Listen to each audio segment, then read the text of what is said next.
Coucou, j'espère que vous allez bien. On se retrouve pour une nouvelle vidéo assez spéciale. C'est tout nouveau sur ma chaîne. En fait, je compte poster une vidéo par jour tout le mois d'octobre, du 1er au 31, où je vous raconte des histoires vraies ou fausses, bien sûr, que j'ai pu trouver sur Thread ou sur des blogs ou même sur des sites internet. Si vous voulez m'envoyer vos propres histoires, n'hésitez pas, il y a l'adresse email en barre d'infos et je vous affiche aussi l'adresse email ici. Du coup, ça sera des vidéos entre 10-15 minutes avec 3 à 5 histoires. Ça sera en fonction des histoires si elles sont longues ou pas. J'espère que ça va vous plaire et on va commencer.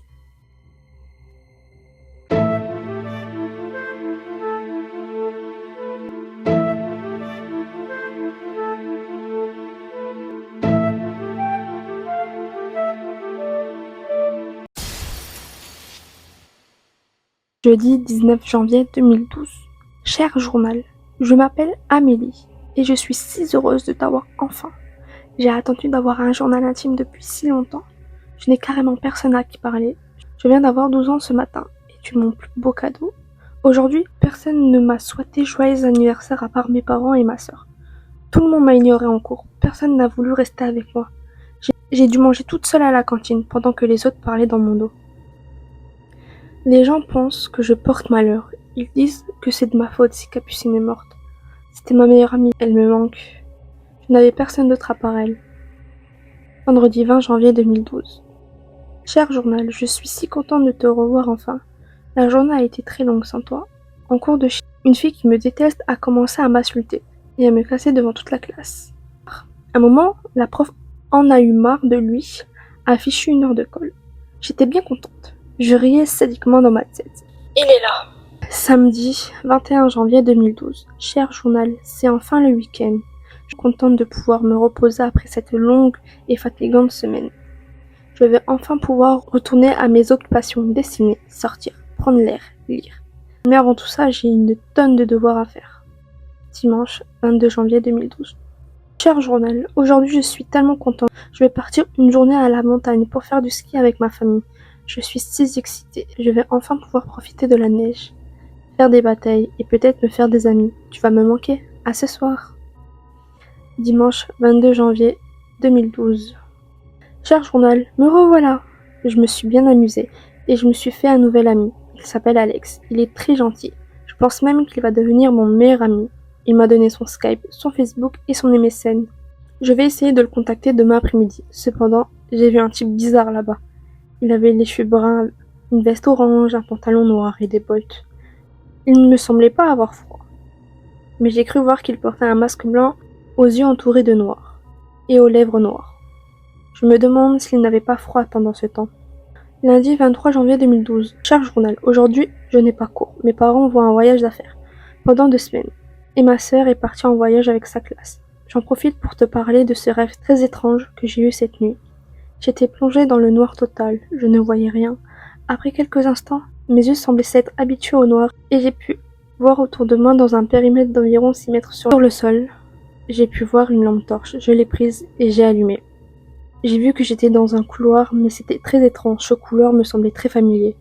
Oui, cette fois j'en étais sûre. J'étais chez moi. J'avançai jusqu'à me retrouver devant la porte de mon salon. Je l'ouvris et je vis cet homme, assis sur le canapé. Il me fixa pendant quelque temps. Je pouvais entendre sa respiration. D'un coup, il se leva et courut vers moi. Je me suis mise à courir vers la cuisine et là, il me fit un croche-patte et j'ai tombé violemment sur le sol. J'ai ressenti une violente douleur sur le tibia gauche et je n'arrivais plus à me lever. Il se rapprocha de moi doucement et me poignarda dans l'estomac. C'est à ce moment-là que je me suis réveillée. Mais le plus bizarre dans tout ça, c'est que j'avais un énorme bleu sur mon tibia et j'avais super mal au ventre. Mardi 24 janvier 2012. Cher journal. Cette nuit, j'ai fait le même cauchemar, sauf que cette fois-ci, j'ai un bleu sur l'épaule et au lieu de me poignarder, il m'a égorgé. Quand je me suis réveillée, j'avais un nouveau bleu sur l'épaule et une énorme douleur à la gorge. J'ai vu une tache de sang sur mon coussin. Je commence à avoir peur. J'étais en direction de la salle de bain pour me débarbouiller le visage et là je vis les traces d'une coulée de sang sur ma joue et j'ai vu une énorme cicatrice sur mon cou. Cette fois, j'avais vraiment peur. Après m'être habillée, j'ai préparé mes affaires et j'ai pris mon petit déjeuner, puis je me suis mise en route vers le collège. Je n'avais vraiment pas envie d'y aller. Cher journal. Cette journée fut vraiment longue. Comme d'habitude, je me suis retrouvée dans la solitude toute la journée et comme d'habitude, cette fille m'a foutu la honte et s'est ramassé 1 heure de colle. Mercredi 25 janvier 2012. Cher journal, cette fois-ci c'en est trop. J'ai refait le même cauchemar, mais cette fois c'était plus violent, beaucoup plus et surtout beaucoup plus étrange. Ce rêve-là était différent des autres. J'étais chez moi, mais cette fois il y avait de la lumière. J'avançais dans le couloir, il semblait plus long que d'habitude. Et une fois arrivé au bout du couloir, j'avançais vers le salon, et à ma grande surprise, il n'y avait personne. Les meubles semblaient avoir été déplacés. Il y avait des taches de sang sur le sol. Je me dirigeais vers la fenêtre, et la maison était en plein milieu d'une forêt sombre et brumeuse. Je descendis les escaliers pour arriver devant la porte d'entrée. Elle était ouverte. Je suis sortie dehors et tout avait changé. Il n'y avait plus de forêt, une simple mine. Je me retournai et là, la maison avait disparu.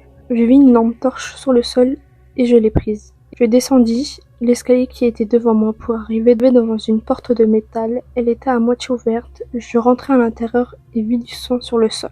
Sur le mur, il y en avait partout. Dans un coin sombre, j'ai pu voir une silhouette sombre. C'était cet homme. Il avançait doucement vers moi, couteau à la main, prêt à attaquer. Je reculai doucement vers la porte. Je faisais tout pour l'ouvrir, mais elle ne voulait pas. J'étais coincée. Il s'avançait vers moi de plus en plus rapidement. J'étais tétanisée. Je ne pouvais plus bouger. Il arriva enfin en face de moi. Il me fixait. Je pouvais entendre rigoler sadiquement derrière son masque. Il a pris mon bras et fit une énorme entaille.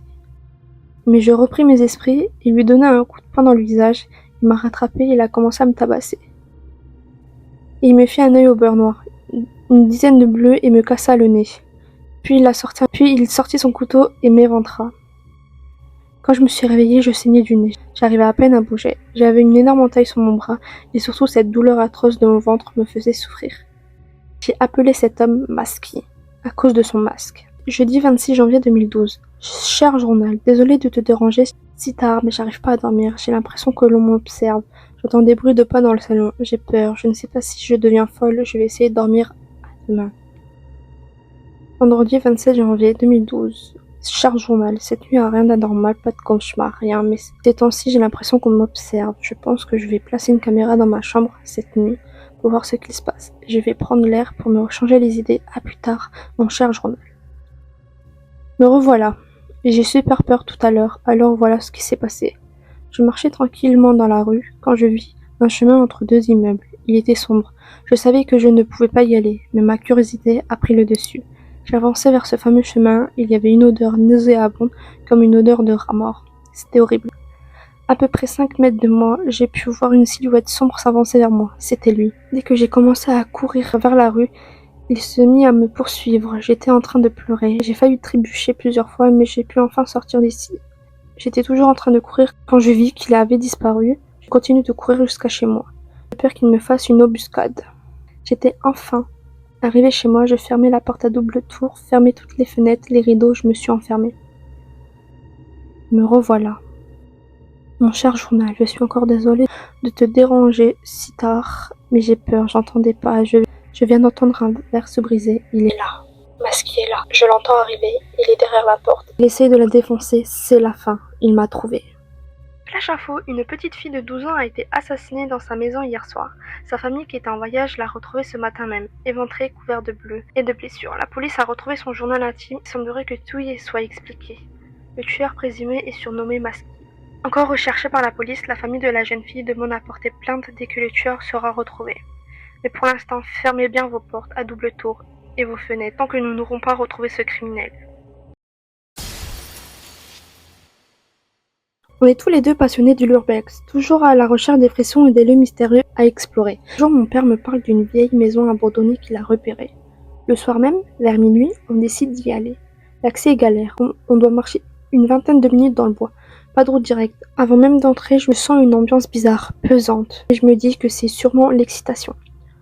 On entre et on explore tranquillement. Il y avait 2 étages. Mon père va d'un côté et moi de l'autre. Je tombe sur un couloir étrange, comme condamné. Il est rempli de vêtements de styles différents et un vieux matelas traîne au fond. J'approche et là je vois une grosse tache rouge dessus, comme du sang. D'un coup, des insectes sortent de partout, des vers, ça grouille. Je suis dégoûtée, je fais demi-tour direct. On monte ensuite au premier étage, des papiers, des habits, des sacs poubelles, mais rien d'alarmant. C'est au 2e étage que ça se gâte. L'ambiance redevient lourde. On tombe sur un couloir avec une porte fermée. Étrangement, l'étage semble bien entretenu, beaucoup plus propre que le reste de la maison. Mon père demande s'il y a quelqu'un. Silence. Il redemande, toujours rien. Il ouvre doucement la porte et là, il sursaute et crie. Je braque ma lampe torche et je vois un homme immense avec un couteau s'avance vers lui. Mon père me pousse dans les escaliers pour que je fuis. Il tente de calmer l'homme, lui dit qu'on ne veut pas d'ennui, qu'on va partir, mais le type ne veut rien entendre. Il nous dit qu'il nous laissera partir seulement si on lui donne de l'argent. Mon père me glisse de filer à la sortie pendant qu'il essaye de le distraire. Il prétend qu'il va lui filer des sous, qu'ils sont dans la voiture, sauf que la voiture est à 20 minutes de marche en pleine forêt. Le garçon commence à réclamer aussi des cigarettes. Mon père arrive à sympathiser un minimum, lui parler calmement. Petit à petit, on réussit à s'éloigner, à sortir de la maison. Mais au moment où on se retourne, on voit à la fenêtre du dernier étage, il nous fait coucou. Un grand couteau dans une main et un flingue dans l'autre. Je vous jure, on a couru comme jamais de notre vie. Faites attention quand vous faites du l'urbex. Donnez votre localisation à vos parents, vos amis, votre tante, votre grand-mère, tout ce que vous voulez. Mais prévenez quand vous faites de l'urbex, parce que c'est très très très dangereux. Maintenant, on va passer à la dernière histoire. Je suis une personne qui a toujours adoré faire des randonnées. Je me suis toujours prise de façon sécuritaire lorsque je partais en montagne. Puis, je suis toujours accompagnée de mon chien qui s'appelle Pablo. Donc, le 21 janvier 2023, à 7h30 du matin, je décide d'aller faire un trajet habituel malgré la température. Il y avait beaucoup de brume, la visibilité était pratiquement nulle. Il est 8h, je suis arrivée à l'entrée du chantier de randonnée. Il s'agissait d'un petit chantier de 4 km que je connaissais comme le fond de ma poche. Ce n'était pas la première fois que moi et mon chien Pablo allions le faire. Après seulement 5 minutes de marche, je remarque que Pablo se met à grogner, de façon inhabituelle, en direction de la forêt. Je m'arrête et prends le temps d'observer, mais rien. La visibilité était si mauvaise que je ne voyais pas plus loin que 10 mètres en avant de moi, dû au brouillard. Il faut savoir que je ne garde jamais mon chien en laisse lorsque des randonnées, simplement pour le laisser bouger à sa guise et que nous fréquentions jamais des parcours achalandés. Malgré ces grognements, je prends malheureusement la mauvaise décision de continuer à avancer. Plus nous marchons, plus je remarquais que Pablo reste sur ses gardes. Il ne fait pas ces trucs de chien habituels, renifler, faire pipi, etc. Une fois arrivé à mi-chemin, je me mets à avoir un drôle de sentiment. Je me sens oppressée, comme si quelque chose me disait de partir immédiatement. Têtue comme je suis, je n'écoute pas mon instinct et je décide de continuer à avancer.